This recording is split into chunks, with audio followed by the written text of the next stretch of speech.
Hello and welcome to the Daily Aus. I'm Billi FitzSimons. I'm Emma Gillespie.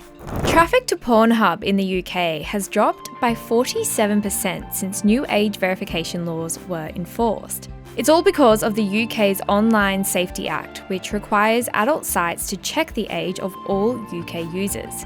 So, how are they doing that? Today, we're breaking down what these new laws involve and their immediate impact on online behaviour. Billi, let's start with these new figures about changes in online traffic in the UK. What exactly has happened to PornHub? Yeah, and I mean, before we even get into that, Emma, did have a conversation off mic about whether or not we actually need to explain what PornHub is. Yep. I think most people would be familiar with it. If you're not, it is the most popular pornography website in the world. Yep. I actually looked it up and it is in the top 20 most visited websites in the world. Wow. It's even above Netflix. There you go. I was going to say it's like YouTube for porn, but Yes. maybe it's like Netflix for porn. Yeah, and I think the reason why it's actually so popular is because it's free, or there is a free version of it. Okay. Now, the reason we are talking about it today is because traffic to PornHub in the UK dropped by 47% between the 24th of July and the 8th of August this year, so in less than a month.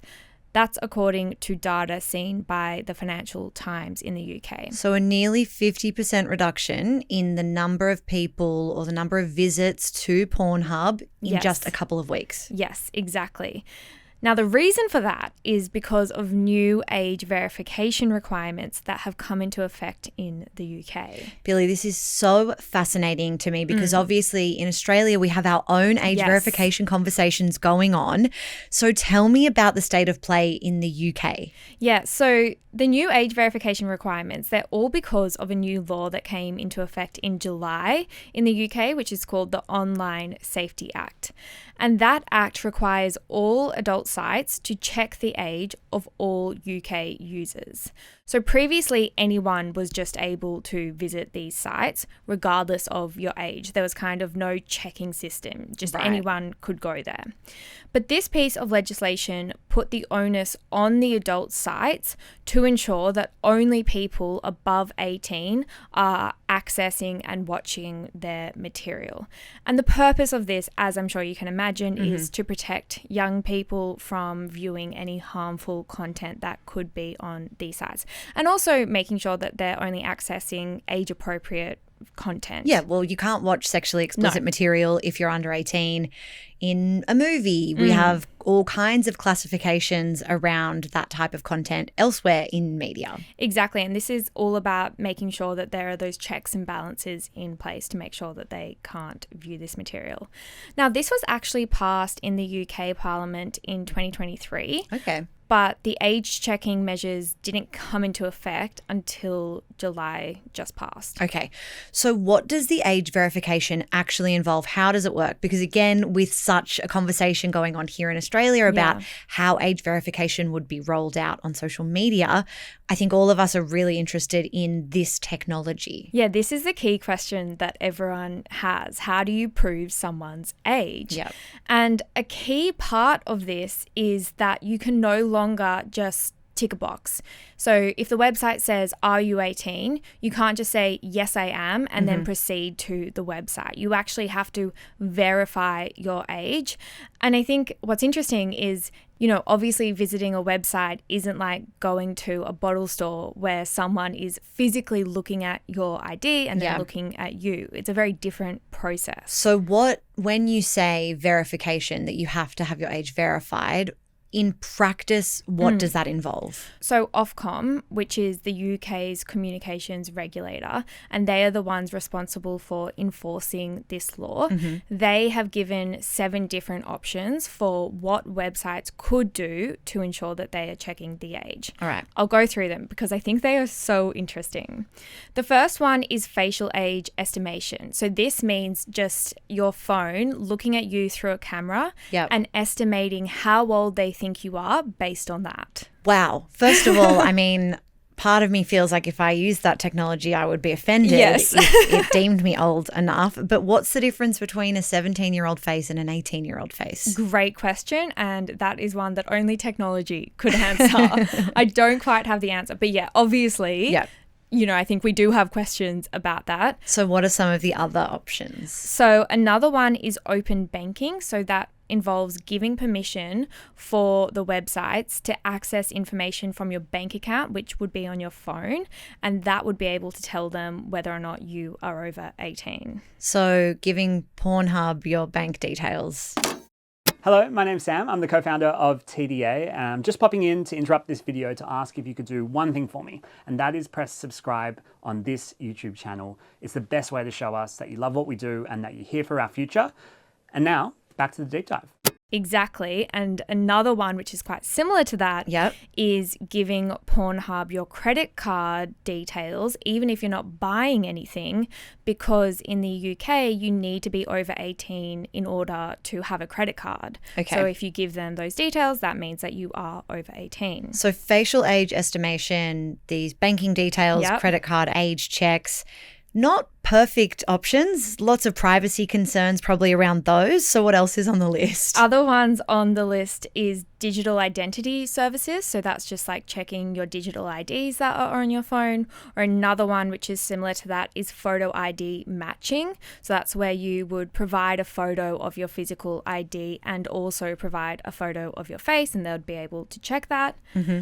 Other ones is email-based age estimation. Now, what I could gather from this is that you provide your email address, and then they, using technology, will look at your banking or your utility providers and be able to look at that and, again, estimate your age based on that information. This is wild. I had no idea that these were the options or that there were so many ways to get around age verification. It's so interesting. And then the last one is mobile network operator age checks.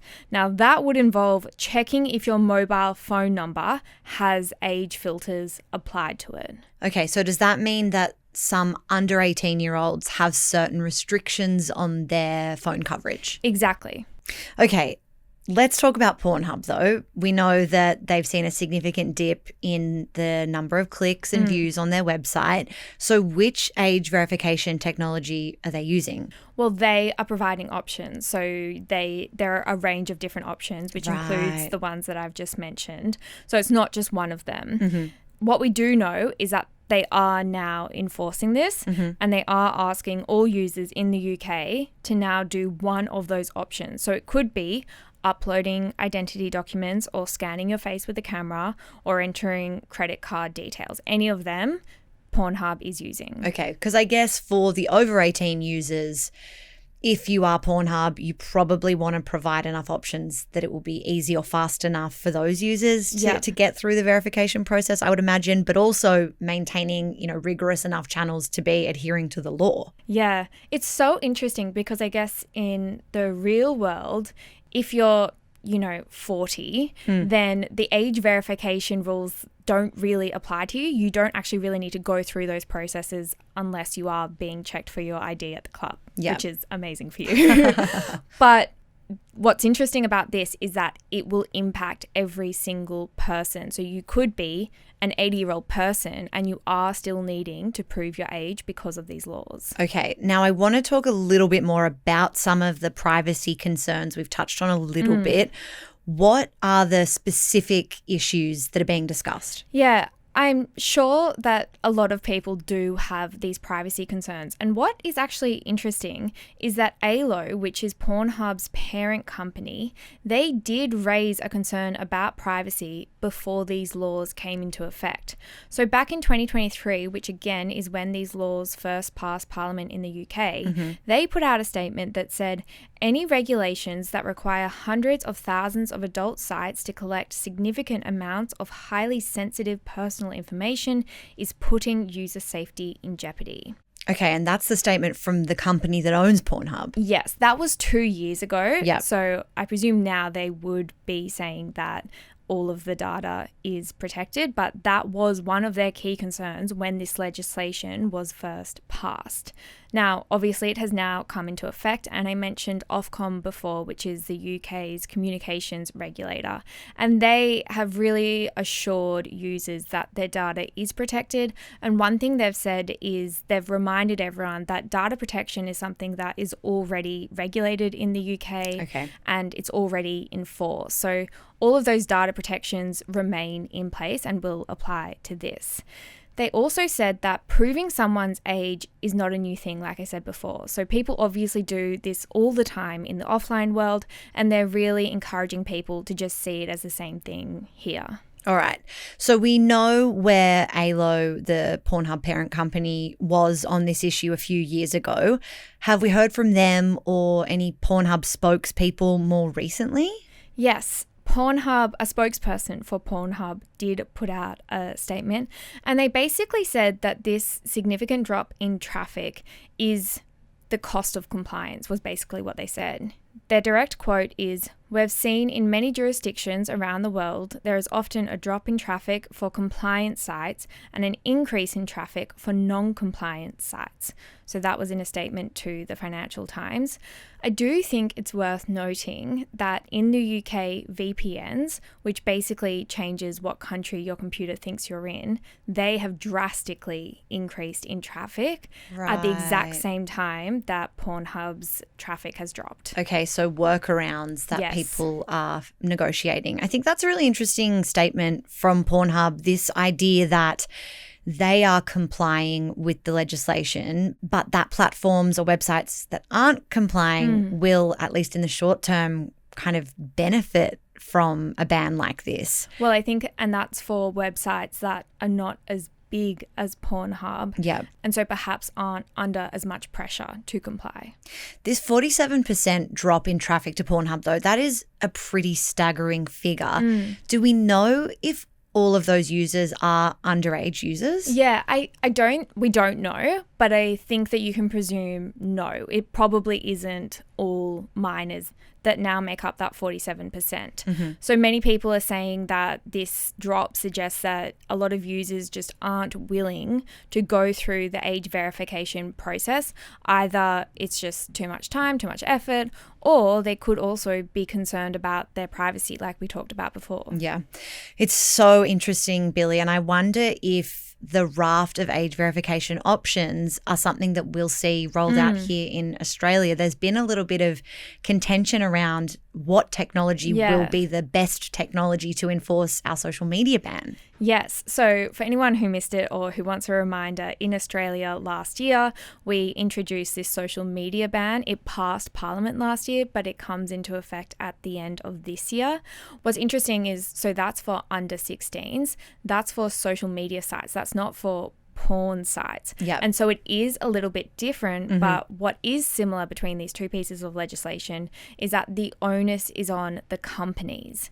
Now, we don't yet know how the companies will enforce these age verifications. So I mentioned the measures that are happening in the UK, but we don't know if that will be the exact same in Australia. There are age verification trials that are ongoing at the moment to figure that out, but there were some reports a couple of months ago about flaws in some of the technologies that were being trialed. I remember an ABC report that had found some technologies had gotten the ages wrong of users, that teenage users were passing as 25-year-olds.